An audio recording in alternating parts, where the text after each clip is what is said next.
Donald Trump. Se ve como muy errático. Algunos dicen que es simplemente un loco y no sabe lo que está haciendo. Yo veo una política exterior orientada a levantar a Estados Unidos y golpear a sus rivales principales. China sigue avanzando, acercándose a Estados Unidos como la primera economía del mundo. China tiene el 15% de las exportaciones mundiales y Estados Unidos tiene el 8%.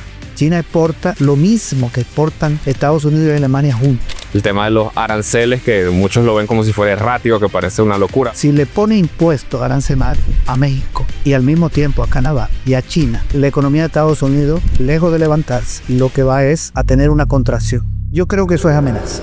Va a venir un conflicto con la propia Europa, que ha sido aliada en la guerra de Ucrania y en otros escenarios. La otra amenaza fue con el Golfo de México. Le cambiaron el norte. Hay otra amenaza que hizo, que si los países del BRIC adoptan una moneda, le va a poner arancel. Eso no tiene ningún sentido. A ellos les fue mal con la guerra.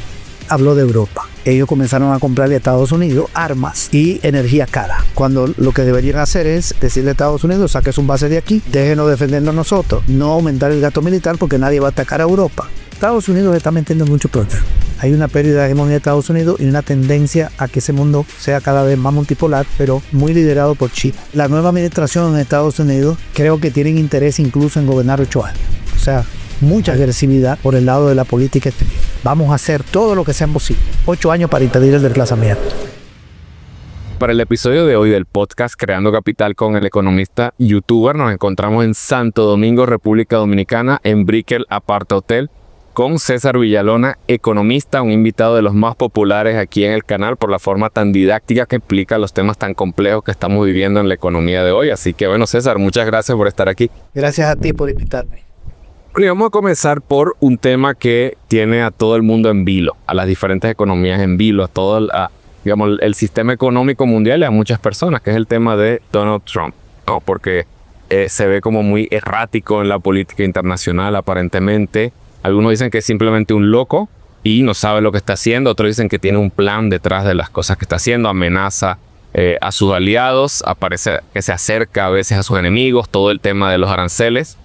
Yo quisiera preguntarte primero eso. O sea, ¿qué está haciendo realmente Donald Trump? ¿Qué es lo que tú ves en su enfoque de política internacional? Bueno, yo veo una política exterior con una serie de componentes orientados a levantar la economía de Estados Unidos y golpear a sus rivales principales en un contexto de avance de China. Y China sigue avanzando, acercándose a Estados Unidos como la primera economía del mundo, y duplica a Estados Unidos en el comercio exportador. Un componente importante de la estrategia es el intento de controlar las rutas comerciales del mundo, particularmente en América Latina, pero también en otras regiones.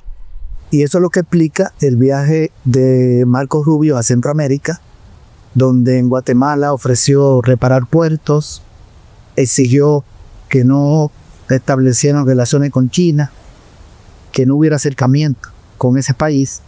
También en Costa Rica tocó el tema de la infraestructura.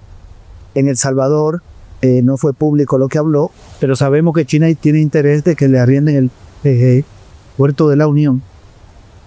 Y hay interés también por la energía nuclear y la minería. China está interesado en eso y Estados Unidos también. Y en Panamá, Marco Rubio planteó también reducir la presencia china en el canal, incluso que Panamá saliera de la ruta de la seda del gran proyecto de inversión china. Arrancó por Centroamérica, digamos, por estos 4 países, porque son los más débiles, donde puede imponer su política. No visitó a Nicaragua y Honduras porque hay gobiernos que no responden al interés de Estados Unidos.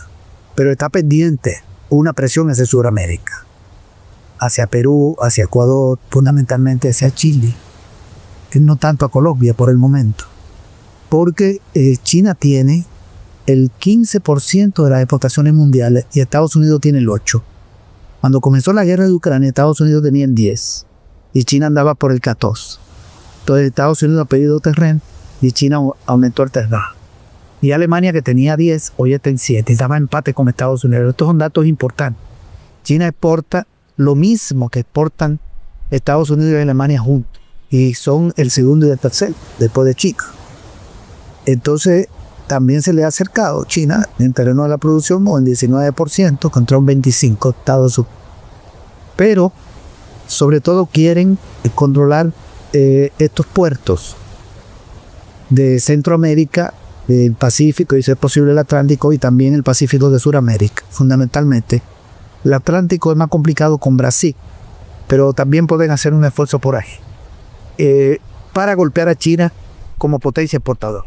Ya no es golpearle su producción, sino su capacidad de llevar la mercancía hacia estos países, porque controlando los puertos pueden ponerle altas tarifas a China, dificultar sus envíos, sus exportaciones y darle un golpe por ahí. También con México, tienen interés en el Pacífico mexicano y en el Golfo de México, donde se mueven mercancías por 100 millones de dólares al año. El canal de Panamá es muy importante, por ahí se mueve el 5% de la mercancía del mundo. China tiene una relación comercial muy grande con América del Sur. Es el principal socio comercial de Chile. Es el país que más le vende Brasil. Es el país que más le vende Perú. Colombia lo convirtió en el segundo mercado de exportación y para Venezuela es el primero. Hay una cantidad de rutas comerciales que se han abierto, barcos chinos, pero enormes, que están llegando a Perú y hay presencia china en los puertos, a Chile, a Ecuador, a Colombia y hasta México. Entonces esa ruta Estados Unidos la quiere controlar. La otra que quiere controlar es la del Océano Índico. Ahí es más complicado políticamente. Ahí está Irán, se está desarrollando en la costa sur, digamos, en Makran, que se extiende hasta Pakistán, son 1000 kilómetros. Una gran cantidad de proyectos de infraestructura, van a construir 27 ciudades, o sea, poblados importantes, que es una zona de poca población para desarrollar el turismo, la agricultura, pero sobre todo para el comercio. Irán está tirando hacia Pakistán hasta llegar hacia la India, rutas importantes marítimas, terrestres y viaductos, y hacia el norte hasta el mar Caspio y luego cerca de Turquía hasta llegar a Europa. Entonces Irán se está convirtiendo en un centro de traslado de mercancías desde Europa hasta Asia.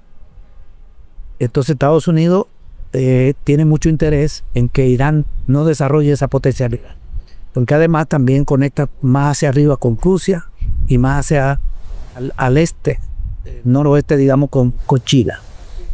Y hay que tomar en cuenta que Irán es del PRI, junto con China y Arabia Saudita, que está ahí nomás también, y Rusia, de ese bloque que tiene el 32% de la producción mundial, de hecho más que Estados Unidos, de hecho más que Europa, y la mayor parte de las exportaciones y las importaciones del comercio humano. Al BRI también pertenece Egipto, pertenece Brasil, está Emiratos Árabes, Sudáfrica y Etiopía, son 10 países. Entonces esa es la batalla que está desarrollando Estados Unidos. En esa parte de Makran que Irán está desarrollando, que es una gran inversión en el marco del proyecto de la Ruta de la Seda, que tiene como principal financiadora China que está haciendo más inversión, y a la que pertenecen 21 países de América Latina también, incluyendo Panamá, que ahora decidieron, el gobierno de Panamá decidió salir por presión de Estados Unidos.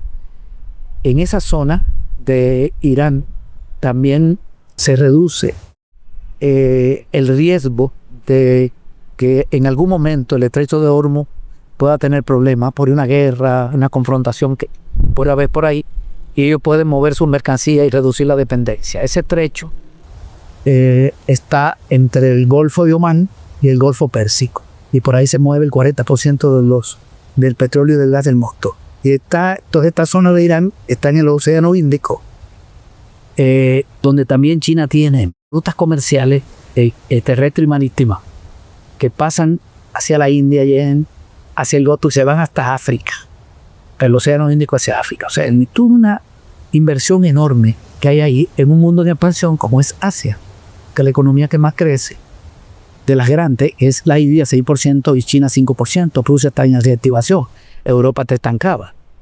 Entonces, esa es una preocupación. Este es el primer punto que yo veo en la estrategia de Estados Unidos. Tiene lógica, podemos decir que no es una digamos, estrategia descabellada desde el punto de vista de los intereses de Estados Unidos, de golpear a su principal rival y frenar el avance de Asia. Pero también hay otra estrategia, otro componente de la estrategia que consiste en hacer que las empresas de Estados Unidos que están en otro país, por ejemplo en China, en la India, digamos, en países de América Latina como México, regresen a Estados Unidos. Sobre eso te iba a preguntar, porque claro, estamos viendo el avance de China a nivel internacional unido a los BRICS, ¿no? Todas las rutas comerciales que vienes comentando ahora. Entonces, claro, esa es la parte, digamos, internacional de Trump, pero viene la parte de la reactivación de la industria nacional, ¿no? Entonces habla de el tema de los aranceles, que muchos lo ven como si fuera errático, que parece una locura. A veces lo relaciono con el tema del fentanilo, no sé qué, ataca a México, Canadá y demás. Pero también algunos hablan de que quiere debilitar el dólar también precisamente para impulsar las exportaciones. Entonces, bueno, coméntanos un poquito esa parte. Correcto. Entonces, hay un interés de que regresen las empresas de Estados Unidos y le ofrece dos cosas: reducirle el impuesto sobre la ganancia y los aranceles que tú mencionas. Es decir, General Motors abandone México, venga a Estados Unidos a producir vehículos, pero la mano de obra es muy cara. Entonces, ¿qué le vamos a ofrecer? Menos impuestos sobre su ganancia y le vamos a asegurar que no van a entrar aquí los vehículos chinos o de otros países. Le vamos a poner impuestos altos, el impuesto que se llama arancel, que es un impuesto de aduana, y encarece el producto que llega a Estados Unidos. O sea, protección. Entonces, esos componentes están mezclados. Facilidades para que regresen y protección. Entonces están los aranceles. El otro componente es ponerle fin a la guerra de Ucrania para reducir ya el gasto militar. Incluso le he estado planteando a Europa que se defienda de manera propia. Estados Unidos le está diciendo inviertan en su defensa. Y reducir el gasto militar, que se ha hablado de $400 mil millones, porque ese gasto se acerca a $1 billón, supera los 900 mil millones, para invertirlo hacia adentro, infraestructura y levantar la economía. Pero para poder hacer eso, entonces necesita que en Estados Unidos no le pongan trabas a su gobierno. Para eso está golpeando lo que le llaman el Estado profundo, que es una burocracia que obstaculiza a los gobiernos. Y eso es lo que explica su intento de cerrar la ID. Se está hablando del FBI, se está hablando hasta de la CIA. Y la reducción del gasto militar implica golpear el pental. O sea, hay industria militar, el complejo militar industrial, que es una mezcla de público y privado. Entonces son 5 líneas de acción importantes. Ahora, esa estrategia tiene muchos escollos importantes. En el caso de los aranceles, por ejemplo, si le pone impuestos arancelar a México y al mismo tiempo a Canadá y a China, la economía de Estados Unidos, lejos de levantarse, y lo que va es a tener una contracción. Por lo siguiente, y ahí vienen sus importaciones. El arancel encarece esos productos que van a entrar. Algunos no entrarían, pero los que entren, y van a entrar muchos, porque no lo va a poder sustituir, entrarán más caro. Entonces se le genera un proceso inflacionario interno. Producto importado, con un impuesto más alto, se vende más caro. Y lo segundo es que buena parte de esa importación son bienes intermedios de capital, que están vinculados a la producción. Por ejemplo, México le vende partes de vehículos, de autopartes, repuestos, una cantidad de piezas. Entonces, una empresa que hace vehículos de Estados Unidos va a tener costos de producción más altos y va a vender el vehículo más caro. Entonces, la inflación tiene dos causas: el arancel y el aumento del costo ocasionado por el incremento de los aranceles a los medios de producción, a la maquinaria, a la materia prima importada. Y no puede sustituir eso fácilmente, porque México tiene una mano de obra barata y traer un producto que antes traía de México de otro país le implica un costo de transporte mucho más grande. Y la economía, por la cercanía que tiene México, y la economía mexicana está muy ligada a la de Estados Unidos. Es una cantidad muy grande la que le vende México. Es el país que más exporta a Estados Unidos. El segundo es China y el tercero es Canadá. Pero lo otro es que si México le responde poniéndole aranceles, y le responde Canadá y le responde China, en esos 3 países ellos colocan el 41% de sus exportaciones. Entonces van a caer las exportaciones de Estados Unidos a los 3 países. Y eso significa que empresas exportadoras que para colmo están sufriendo alza de costos que las hacen menos competitivas, son afectadas porque sus productos se encarecen en el exterior por dos razones, por el arancel que le van a poner fuera y por el costo de producción que es más alto. Y además, si es una empresa mexicana que se fue para Estados Unidos, tiene que pagar un salario más alto. Entonces es un costo altísimo y le caen las exportaciones. Y las exportaciones son parte de la producción, por lo tanto no van a reactivar su economía. O una guerra comercial solo con esos tres países tendría muchos problemas. Ya en su primer mandato, Donald Trump amenazó con lo mismo y solo le puso aranceles a China, no peleó con México y con Canadá. Redujo el déficit comercial con China, que lo tenía en 375 mil millones a 300 mil, más o menos. China siguió vendiendo, buscó otro mercado. Hay que decir lo siguiente también. China solo coloca en Estados Unidos 15% de sus exportaciones. De manera que si tiene que reducir poco las ventas, le busca otro mercado. No es tan dependiente Estados Unidos. México y Canadá sí tienen una dependencia mayor.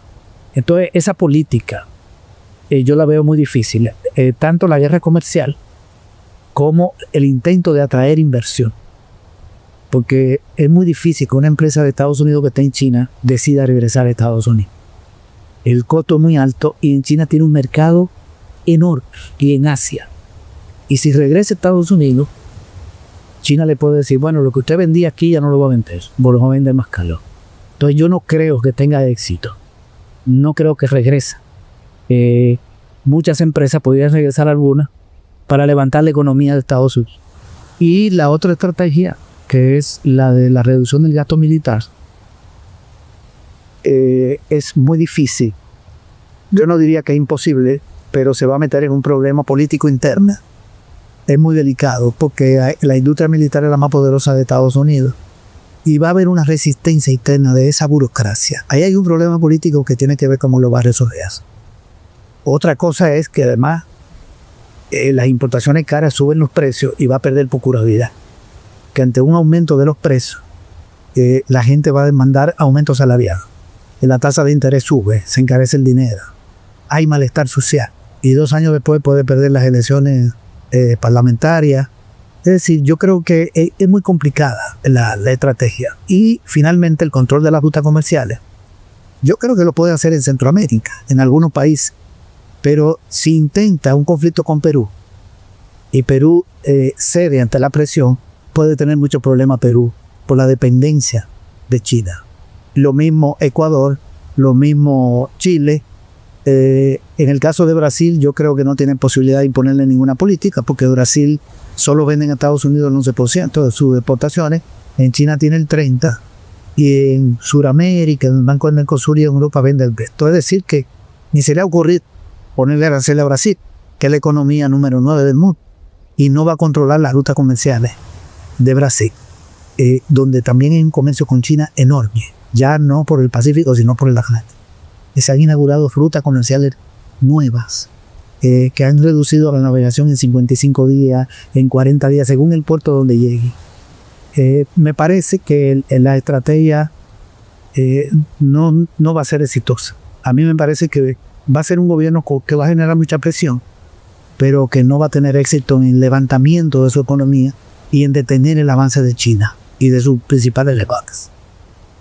Pero viendo un poco el tema de los aranceles, porque hay personas que se confunden un poco porque Trump lo que dice es, no, eso nos están tratando mal y vamos a quitarle dinero a los chinos o a los mexicanos, como quien pagara el arancel fuese el otro país, pero realmente eso es algo que lo paga, un impuesto a la importación directamente. No sé si puedes comentar un poquito como esos detalles para como aclarar qué es realmente lo que está pasando. Sí, si le pone aranceles, digamos, a los productos mexicanos, esos productos entran más acá.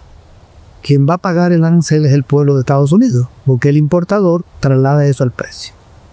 Trae el producto, del puerto se va a los centros de distribución, llega a los mercados mayoristas, a los supermercados y ahí va el consumo. Entonces el pueblo de Estados Unidos va a comprar los productos mexicanos acá. Ahora, si México reduce sus exportaciones porque algunas se hacen tan caras que no son competitivas, entonces afecta a empresas exportadoras mexicanas. Y puede crear en México un problema de afectación, digamos, de su economía. Pero incluso si la economía mexicana llegara a tener algún problema, porque reduce su exportación a Estados Unidos y viene cierta quiebra de su aparato exportador, suponiendo, y un aumento del desempleo, pues México compraría menos en Estados Unidos, porque cuando un país disminuye su actividad económica, importa menos. ¿Y dónde vende Estados Unidos? En México, en Canadá, en China. De manera que eso no lo puede hacer con los tres al mismo tiempo. Yo creo que está utilizando los aranceles como un mecanismo de presión para negociar otras cosas. Aquí entramos un poco en el terreno de la especulación, pero hay cierta lógica en esto. Iba a ponerle los aranceles a México en febrero. Cuando llegó febrero dijo no, en marzo. Y cuando llegó marzo dijo no, en abril. Yo creo que está tratando de negociar otra cosa, que es renegociar el Tratado de Libre Comercio que tienen con México desde el año 1994 y que se amplió en el primer mandato de Trump. Se incorporaron otros elementos, particularmente en el capítulo de inversión y en el de servicio. Yo creo que ellos tienen mucho interés en los puertos mexicanos, que Estados Unidos puede impulsionar ahí, que hayan concesiones de puertos. Y también por el lado de la energía, de la compra pública, siempre bajo la lógica de golpear a China. México tiene a China como su mercado 5 de exportación, no depende del pacto de China. Pero yo creo que también México puede resistir esa presión. No es tan fácil con el gobierno que tiene México, que Estados Unidos imponga esa política y que México diga te voy a dar la concesión de los puertos, que ustedes pongan la tarifa a la mercancía que vienen de China. Además no son tantas las que llegan de China. El Golfo de México es importante, pero bueno, Estados Unidos tiene soberanía sobre una parte. ¿Cómo va a meterse a controlar la parte mexicana o la parte de Cuba? Eso sería ya un conflicto de otro tipo. Me parece que está en un proceso de negociación, o de negociación no, de presión para imponer determinados acuerdos. Y con Canadá es igual. Por cierto, Canadá le vende mucha maquinaria, le vende también materia prima.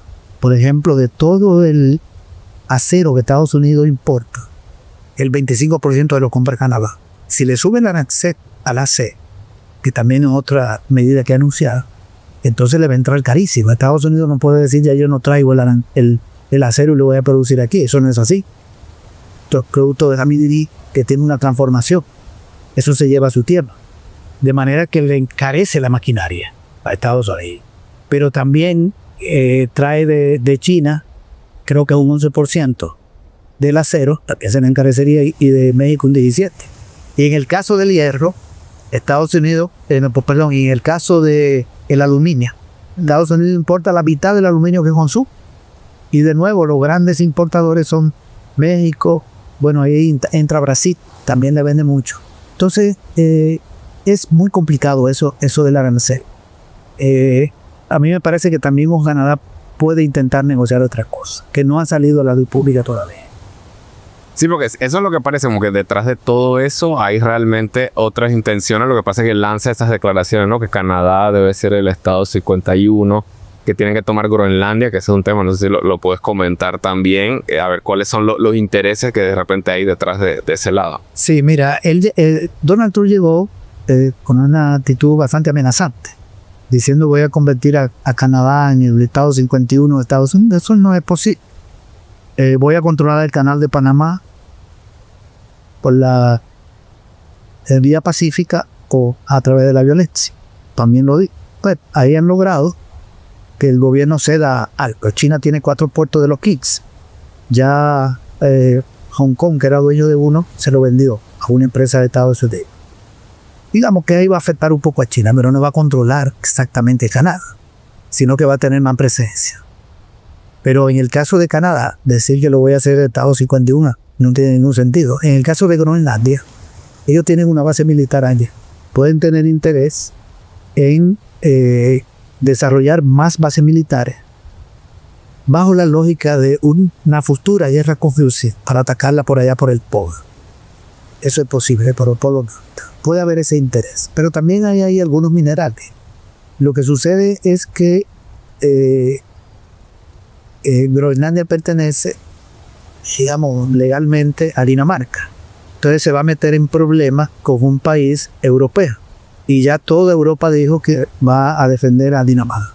Si intenta Estados Unidos arreglar eso.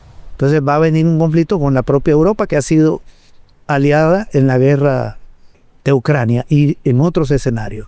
Yo creo que eso es amenaza. Y la otra amenaza fue con el Golfo de México. Le cambiaron el norte. Ok, pero yo creo que lo fundamental no es el Golfo de México, sino el Pacífico mexicano.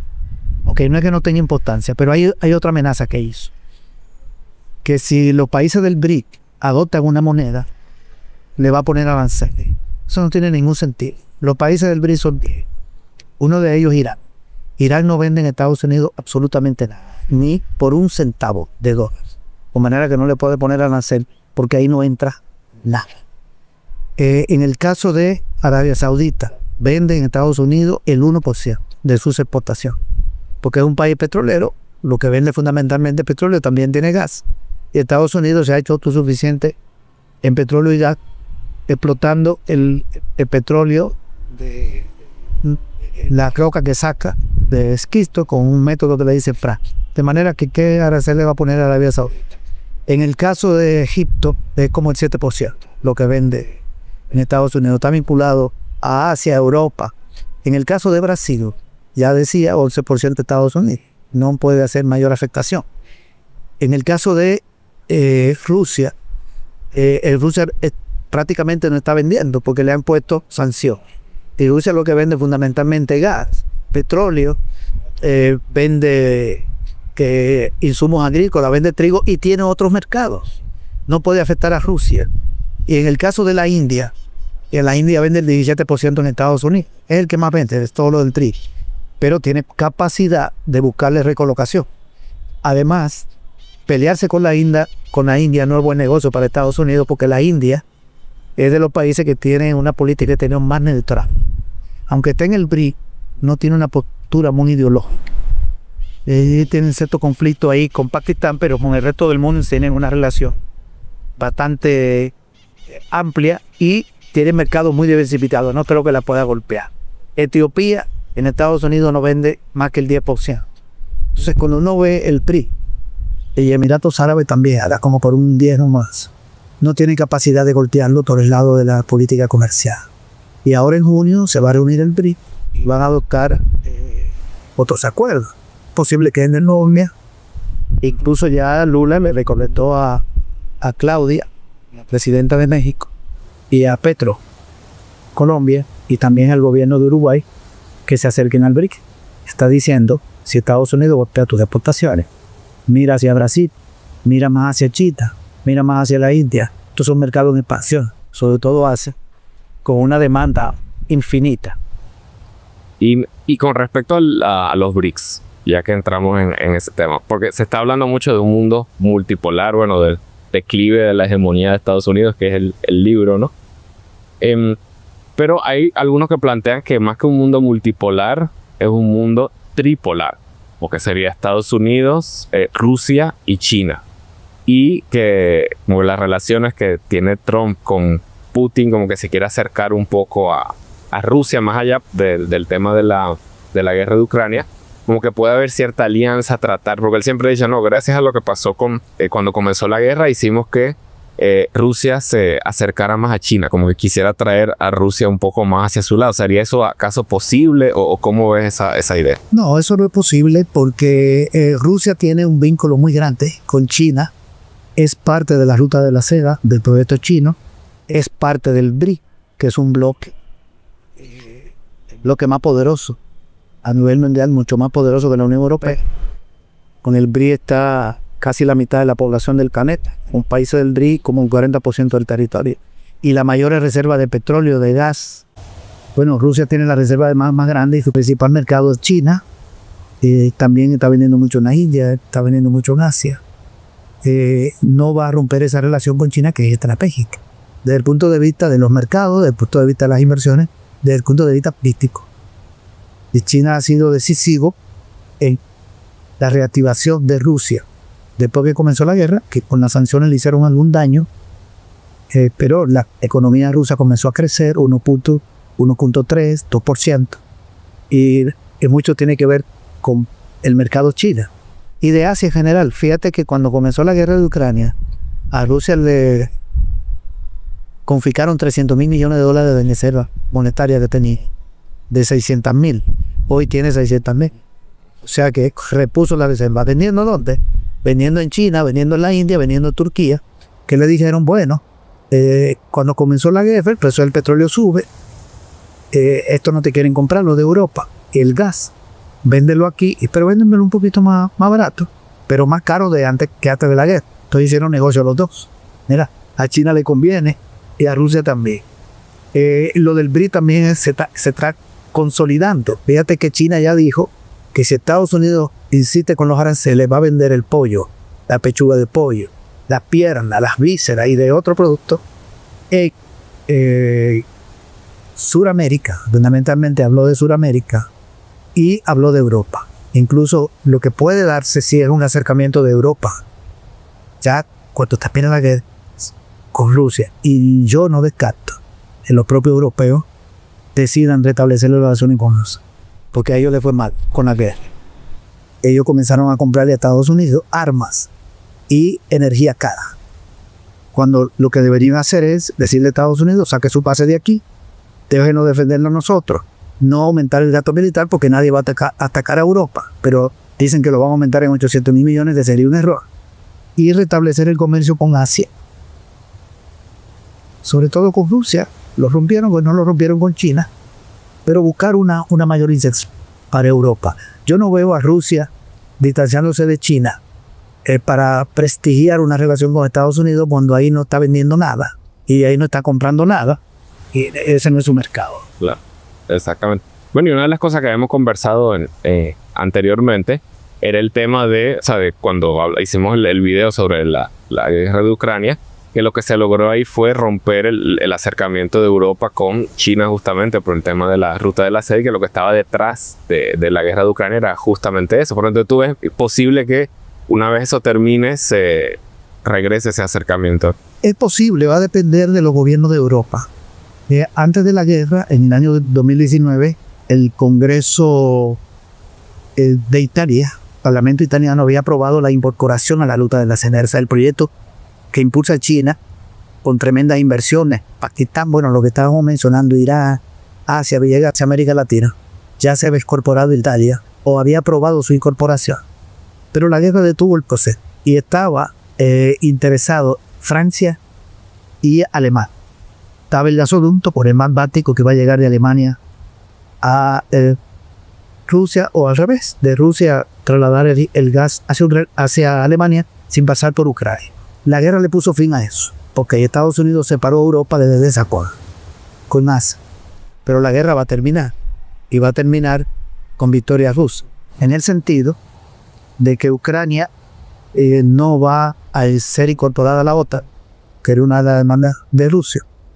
Estados Unidos, Europa, la misma Ucrania va a reconocer la soberanía de Rusia sobre Crimea.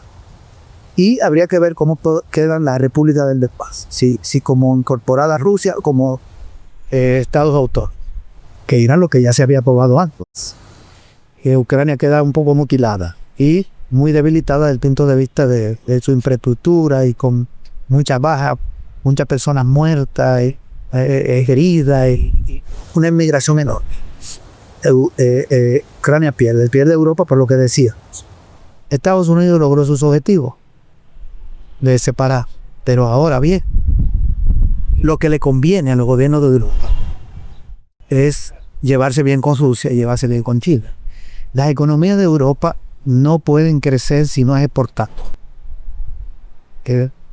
Aumentar su producción para el mercado interno tiene límites, porque es una población que ha satisfecho sus principales necesidades. Tiene un alto nivel de consumo y el consumo humano tiene límites. Entonces es un mercado interno ya estrecho, una población que no crece. Y hay muchas importaciones de China y de otros países. ¿Cómo despega la industria alemana? Exportando fundamentalmente hacia adelante. Entonces cuando nosotros vemos hacia dos, no es en América Latina, no son competitivos. No puede ser en África, porque ahí no tienen tanta influencia. Incluso África, ahí los gobiernos de África están rompiendo con Inglaterra y con otros países y se están acercando a Rusia. En el marco de la guerra llegaron 47 jefes de Estado a un encuentro con Putin en Rusia. Entonces Alemania no se va a expandir hacia África, ni hacia América, ni hacia Oceanía. y hacia adentro no puede mucho. Entonces, ¿dónde están sus posibilidades? Exportar. ¿Hacia dónde? Bueno, China tiene 1.400 millones de habitantes. La India tiene un poquito más, incluso. Solo ahí tú tienes ya casi el 40% de la población mundial. China sacó 1.000 millones de personas de la pobreza. Su economía crece 5%. La India 6%. Rusia está en reactivación. Es una potencia energética. Puede demandar muchos productos europeos. Entonces, si esos gobiernos actúan con inteligencia, yo creo que pueden restablecer esa alianza. Pero va a depender mucho, sobre todo, de lo que decida Alemania, Italia y Francia, que son las tres economías más poderosas que tienen como el 60% del PIB de Europa. Estados Unidos tiene capacidad de presión sobre los más débiles. Pero si aquí estos gobiernos se plantan, podrían restablecer. De hecho, Turquía, por ejemplo, no ve la postura de Turquía, que están en la OTAN. No lo ve en una actitud pro Estados Unidos. No se han enemistado con Rusia. Entonces, no fue arrastrado a una crisis económica, a un desplome en el marco de esta guerra, sino que se aprovechó también de los combustibles baratos Rusia. Entonces, bueno, pero habría que ver qué deciden los gobiernos, ¿verdad? Ese es un problema ya político de Europa. Y ahora si vemos un poco como el big picture, la foto más amplia, ¿no? Porque esto es parte de un proceso, lo que estamos viendo. Ya mencionaste mucho los BRICS, vemos que Europa como que se estaba yendo hacia ese lado, la guerra rompió todo eso.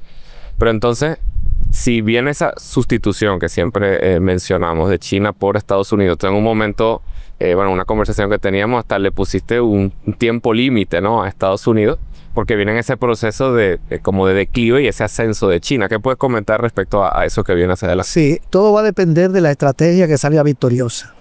Por ejemplo, si Estados Unidos logra controlar las rutas comerciales, reducir su gasto militar, reactivar su economía, mantener a Europa bajo control, que no haga la alianza con Asia, si logra, por ejemplo, poner un gobierno de derecha en Colombia y logra controlar las rutas comerciales de Sudamérica, si logra todo eso, China no lo desplaza. No tiene ninguna posibilidad porque su economía va a repuntar y sobre todo se atrae a empresas extranjeras hacia su territorio, su PIB crece igual que el de China y se aplaza por décadas la posibilidad de que China lo alcance. China tiene el 19% de la producción mundial, Estados Unidos tiene el 26%. Más o menos así está. China es el mayor exportador con el doble de lo que vende Estados Unidos, pero tiene que alcanzarlo en la producción. Ahora, si la estrategia de Estados Unidos fracasa, si no logra controlar estas rutas comerciales y no logra atraer las empresas, sobre todo, que levanten la producción, entonces China va a seguir creciendo 5%, Estados Unidos un crecimiento pequeño, incluso ya se está hablando de recesión. Ha salido ese término pues, como un proceso de contracción. Y las posibilidades de desplazamiento se van a seguir acortando. En China lo va a ir alcanzando. China pronto cerraríamos el 20%, Estados Unidos el 24%, y va a llegar un momento que se van a igualar en 22%. Y ahí viene el ajuste de cuentas. ¿Qué tiempo puede durar eso? Eso es muy difícil, porque está mediado por factores políticos. Si fracasa la estrategia, eso se puede lograr en menos de una década. Puede darse ese desplazamiento. También depende de lo que decide el BRIC. Si el BRIC crea una moneda común, que es lo que quiere Brasil, entonces se acelera el desplazamiento, porque el dólar va a seguir perdiendo terreno en el comercio internacional. Para Estados Unidos eso es grande, porque le dificulta emitirlo sin respaldo para comprar en el mundo, porque pierde terreno su moneda a nivel internacional. Pero no podemos asegurar que el BRIC va a dar ese paso. Hay contradicciones. La India no está hablando de la moneda. Hay un planteamiento de Brasil y hay uno de la India. Pero han acordado incorporar más miembros y también crear una figura de socio con la incorporación de Cuba y de Bolivia, que es importante. También Estados Unidos está presionando por que su moneda se devalúe, que era un tema que tú me tocabas. A nivel internacional, eso le conviene, pero tampoco lo puede imponer. Esto más o menos funciona así.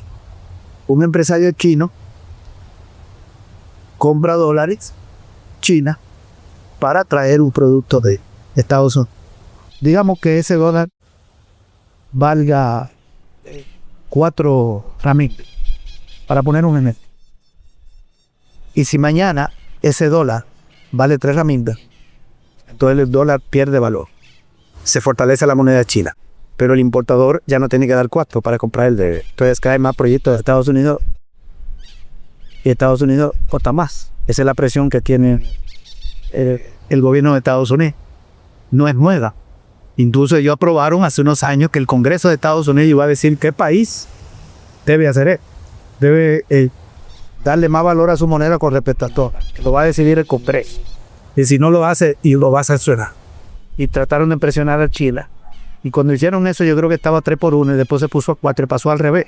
Pues se devaluó la moneda china. Y cuando la moneda china se devalúa, o el euro con respecto al dólar, pues se venden más productos. En Estados Unidos se genera un efecto contrario. Estados Unidos no puede imponer esa política. Es provocar que otros países devalúen o revalúen. Esto responde a políticas internas, hacia escasez de dólar o no hay escasez de dólar. Entonces, me parece muy difícil que eso lo puedan lograr. Pero bueno, por respecto a la posibilidad del desplazamiento, yo creo que sigue siendo el peligro número 1. Yo creo que el rasgo principal a nivel internacional es la crisis de hegemonía, la conformación de un mundo multipolar o con 3 poderes o 4 poderes, porque también, por ejemplo, es un poder la India, es un poder en PRI, que es un poder Europa, con todo y sus debilidades. Irán es un poder mundial. Hay una pérdida de hegemonía de Estados Unidos y una tendencia a que ese mundo sea cada vez más multipolar, pero muy liderado por China y otras potencias. Eso sigue caminando, pero la nueva administración en Estados Unidos va a hacer todo lo posible en este periodo por impedir eso. De manera que va a ser muy agresiva en su política exterior. Va a ser una política exterior de, como le llaman, diplomacia dura. Por el momento, su principal estrategia no es la guerra, desde el punto de vista militar. La van a mantener donde están. Por Estados Unidos está en 7 guerras. En este momento Biden es de Guatún 7 guerras. Trump quiere terminar una que es la de Ucrania, porque ellos son parte. En tanto son de la OTAN y han financiado a Ucrania. Están metidos en el conflicto. Hay otra que es muy difícil que la termine, es la de Israel-Palestina. Ellos son parte de esa guerra por apoyo de Israel. La de Siria, no es seguro que la ganen, hay una guerra. En Yemen están en guerra, en Níger, están en Somalia y están en Siria. Pero en Siria cayó el gobierno, pero el que surgió no está controlado por Estados Unidos. Tiene mucho vínculo con unos grupos terroristas y con Turquía, que está combatiendo a los kurdos en Siria, y Estados Unidos está apoyando a los kurdos en Siria. De manera que ahí no hay estabilidad. Ahí hay una guerra entre Estados Unidos y Turquía en el territorio sirio. Trump no está como muy interesado en exacerbar eso, pero siempre va a ser presidente de un país que es él. Pero creo que lo que van a tratar de desarrollar más son las estrategias económicas de presión, todos estos aspectos que hemos visto de aranceles, de rutas comerciales, pero habría que ver cómo le va con este proyecto. Creo que tienen interés incluso en gobernar 8 años. Ya tú insinuó la posibilidad de reformar la Constitución. No sé qué tan posible es en Estados Unidos para gobernar 8 años. O sea, tenemos 8 años para impedir el desplazamiento. Vamos a hacer todo en este periodo, todo lo que sea posible. O sea, mucha agresividad por el lado de la política exterior.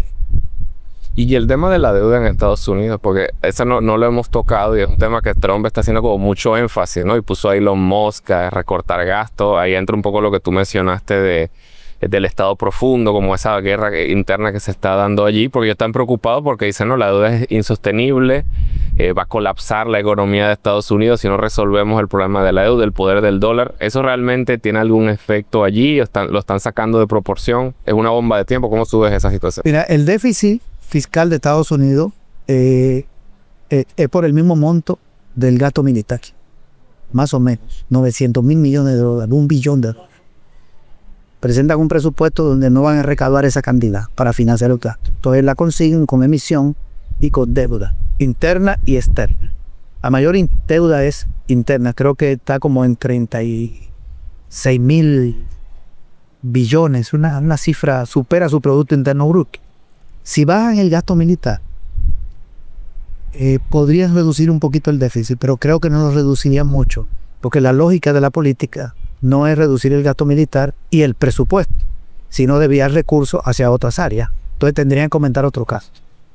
Y siempre van a tener una recaudación insuficiente. De manera que la deuda interna y externa va a seguir creciendo. Que por cierto, su pago supera el billón. Por mucho el billón.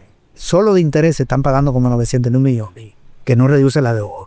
Eso es una sangría de dólares enorme del gobierno hacia el exterior, por el lado de los intereses y la amortización, y hacia la banca nacional, donde también consigue mucho dinero. Ese es otro problema. Esa deuda no creo que baje. Incluso si logra reducir el gasto público. Entonces, bueno, está ese tema, digamos, interno en las finanzas. No ves que avance por ahí. Tampoco ves como que tenga éxito en el tema, bueno, arancelario, o que tenga los resultados que quiere. Pero, por lo que tú estás comentando, sí crees que va a, digamos, la parte de América Latina, un poco el control de ese lado, sí va a tener cierto éxito en ese sentido. Yo recuerdo que cuando nosotros conversamos antes de las elecciones y todo, hiciste ciertas predicciones que han sido como tal cual así. Tú dijiste, bueno, iba a tratar de retomar el control de México, ¿no? Estados Unidos, hacia América Latina. E incluso en su momento llegaste a insinuar un poco lo de los intentos de asesinato y todo lo demás, que efectivamente terminó pasando con Trump. Entonces, ya hacia América Latina, ¿tú crees que se va a concentrar entonces aquí, ya que se está yendo de los... Sí, yo creo que se va a concentrar aquí porque allá en el Océano Índico es muy difícil. Estados Unidos no puede controlar Irán. Atacar Irán, impedir el desarrollo de toda esa infraestructura que hay por ahí, la ruta de la seda. Estados Unidos no se puede meter en un congelito con China, con Rusia, con Irán, para tratar de controlar ahí toda esa región. Yo creo que ahí no va a tener ningún éxito. Pero en América Latina puede tener algunos logros en los países más controlados.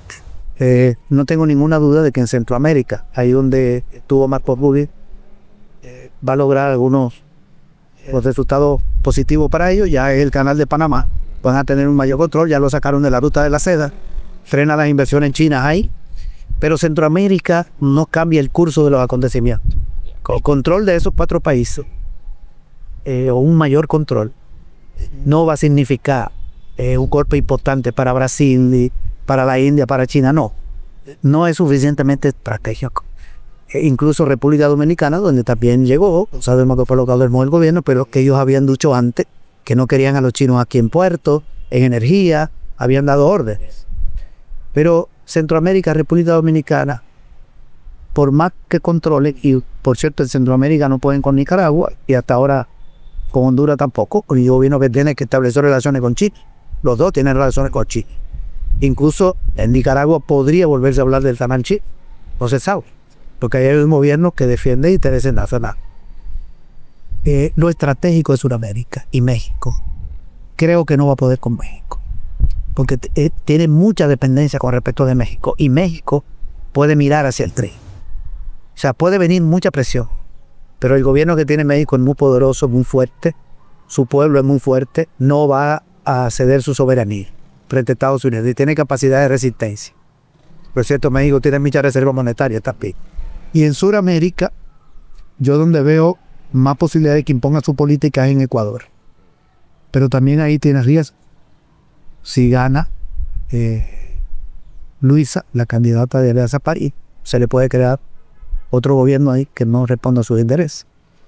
Pero digamos, si la derecha continúa ahí, puede tener algún control. No es despreciable, pero tampoco es... No creo que tenga eso en todo entero. Porque si Perú hace un giro y el gobierno de Perú es de derecha, parece que la derecha va a continuar ahí, se va a dar un autogolpe. Tiene demasiada dependencia con China. Incluso hay carreteras que están saliendo desde Brasil, pasando por Bolivia, llegando a Perú, para todo el comercio.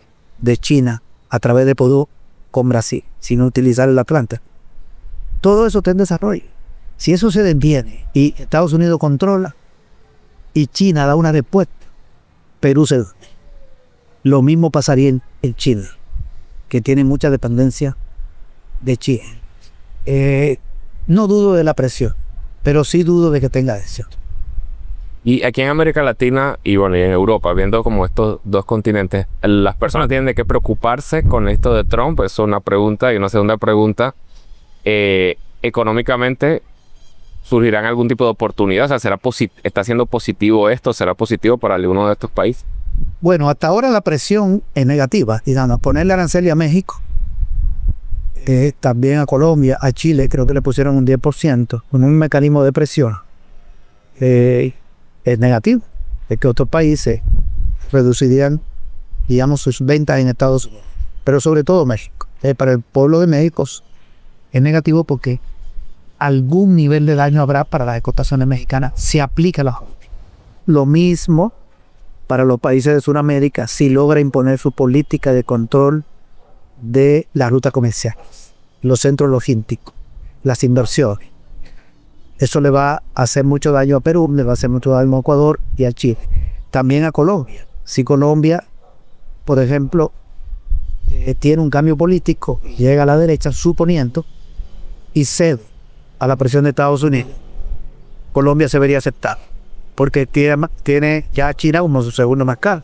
Para Colombia lo mejor es tener buenas relaciones con Estados Unidos y con China, y con Sudamérica, que es donde está centrado su actividad comercial.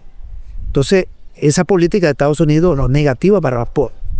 Si la impone, en todos estos pueblos habrá problemas. Y un problema en Perú afecta a China, pero también afecta a Brasil, también afecta a Bolivia, también afecta a Venezuela. Algo vende en Perú. Estas economías tienen ciertos niveles de integración, una más que otra. Lo mismo en el Caribe. Y ponerle política al gobierno dominicano significa afectarle la posibilidad de desarrollo de su economía, que debería seguirse intentando en China. La República Dominicana ha aumentado muchísimo las exportaciones a China y recibir inversiones chinas para levantar su economía. O sea, no tienen por qué depender tanto de Estados Unidos. De manera que los pueblos, esta política no les favorece. Alguien podría decir, bueno, pero si las empresas de Estados Unidos regresan y se levanta la producción, entonces la economía de Estados Unidos crece y los países que venden allá se verían favorecidos. ¿Pero cuáles? Que hacer lo de Centroamérica a lo que no le está poniendo a nacer. Pero eso pasa por reactivar el aparato productivo de Estados Unidos. Y me parece que esa política no lo va a llevar a eso. Pero digamos, si lo reactivara, habría más empleo, más remesas a la República Dominicana, a los países de Centroamérica y un poquito para México. Digo un poquito porque México no es tan dependiente de remesas. Recibe muchas, pero su economía genera muchos dólares por la vida del aparato productivo. No es como Guatemala, que de cada 100 dólares que entran, 49 son de remesas. Y en temas de inversiones, porque por ejemplo aquí en República Dominicana se habla de inversiones en tierras raras, como desarrollo de ciertos minerales y ese tipo de cosas. Bueno, que habría que ver primero si es real que existe todo eso, porque el 80% de las tierras raras están en China. Ese es otro problema en la lucha geopolítica. Pueden agarrar algo de algunos minerales de acá, como lo han tenido, porque empresas de Estados Unidos han estado costando a Fish la minería metálica. Pues entonces podría utilizarse esto por el desarrollo de la minería. Tiene efectos muy negativos en sobre todo en los países pequeños, que es una de las problemáticas, de las amenazas que hay en El Salvador. Por ejemplo, aprobaron ya la ley que reactiva la minería metálica y ya la Iglesia Católica decidió buscar 1 millón de firmas contra del gobierno en contra de la decisión del gobierno de Bukele de reactivar esta minería. A mí me parece que ese no es un buen camino. Explotar esos recursos. También hay muchos recursos minerales en Haití. Parece que hay muchos minerales. Pero el país más deforestado de América Latina es uno de los más deforestados del mundo. Si explota eso, es llevarlo a agotar su río, lo poco que le queda. Yo realmente no veo beneficio de un reforzamiento de las relaciones con Estados Unidos. Los beneficios para nuestros países, para nuestro pueblo, tienen que ver con ser cada día más diversificado. Es decir, reducir la dependencia de Estados Unidos, que es muy fuerte en el caso de México, en el caso de Centroamérica y en el caso de algunos países del Caribe, no todos. Por ejemplo, de República Dominicana y de Haití. La salida no es esa, no es reforzar esa dependencia por el lado de la inversión, de las exportaciones, del turismo, de las remesas, que son fuentes no seguras. Algunas de ellas, la remesa no es una fuente segura de generación de dólares. Tampoco la inversión extranjera. Lo que hay que desarrollar es el aparato productivo exportador, pero diversificar. Que ningún país te pueda hacer un daño si entra en un problema de tipo político comercial, porque no tienes una dependencia muy fuerte. Ese sería el camino, pero eso también se lleva tiempo. Eso pasa, bueno, como tú dices, diversificar, eso toma su tiempo, pero el secreto está, la clave está justamente en eso. Eso aplica, por ejemplo, en las inversiones, digamos, personales, la diversificación siempre se habla, pero los países igualmente, para tener menos riesgo y más en estos tiempos de cambio de orden mundial, requieren esa diversificación. Entonces, bueno, ¿qué puedes comentar un poco ya hacia el futuro y pensando en el libro que viene próximamente, por cierto? Acá abajo vamos a dejar un enlace para que se puedan registrar para el nuevo libro de César, justamente, que hablamos sobre el declive de la economía de Estados Unidos. Pero cuenta un poquito qué vas a contar allí y hacia el futuro que... Bueno, este libro nosotros lo sacamos en el año 2008, con ese mismo título. Fue la primera edición, se hizo aquí.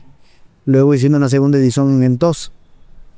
Ya ha pasado 17 años de la primera edición y teníamos ese título, declive, no sustitución, sino que se veía un declive de la hegemonía. Yo creo que hoy el declive es más claro, porque cuando nosotros sacamos esta primera edición, China tenía más o menos el 12%, 11% de la producción mundial, lo tiene el 19%.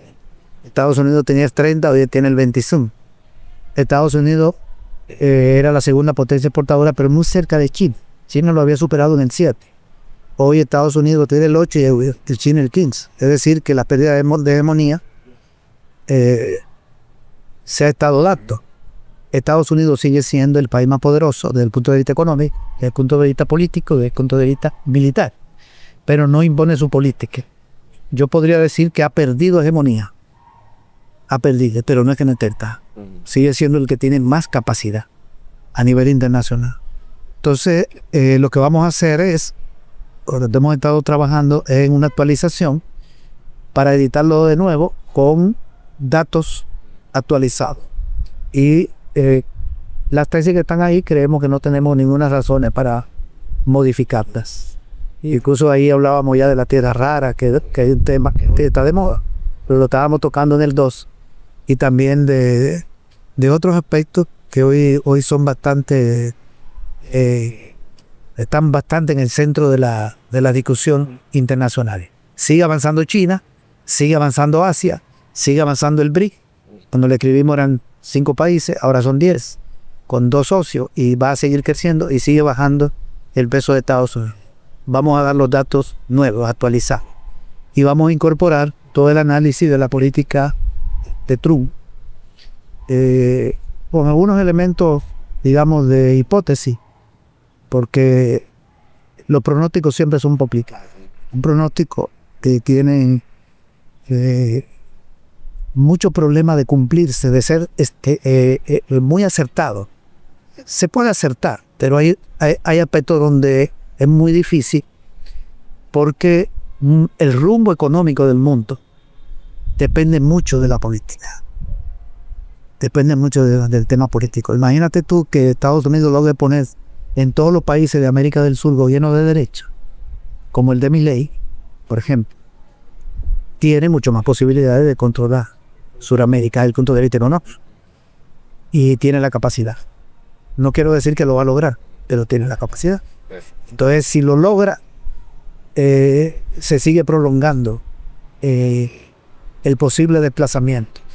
Pero me parece que cada vez es más difícil que logre revertir la tendencia a su desplazamiento, por toda la base productiva de China y la base productiva de la India, que es mucho más poderosa de cuando sacamos la primera y la segunda edición. todos esos datos van ahí. Y todas las rutas comerciales nuevas que dan, por ejemplo, de China con Sudamérica. Le vamos a meter incluso mapas y todos. Bueno, aquí tienen el libro, nos va a tener una nueva portada y todo. Debajo en la descripción está el enlace. Si te registras allí, va a estar en la lista de espera, digamos, prioritaria, para que te vamos a avisar desde que el libro esté listo. Y también, bueno, además de regalo, vas a tener la newsletter donde semanalmente yo te voy compartiendo mis análisis, oportunidades, también análisis económico, lo que está pasando en el mundo, nuevas entrevistas con César y demás. Así que te espero ahí que te registras. Bueno, César, muchísimas gracias. Gracias a ti por la invitación. Y bueno, nos veremos en un próximo episodio de Creando Capital con el economista y youtuber. Aquí al lado te voy a colocar nuestro episodio anterior y nos vemos en el siguiente. Soy Gabriel González Florentino, el economista y youtuber, y recuerda que todo sistema tiene su método y el método funciona.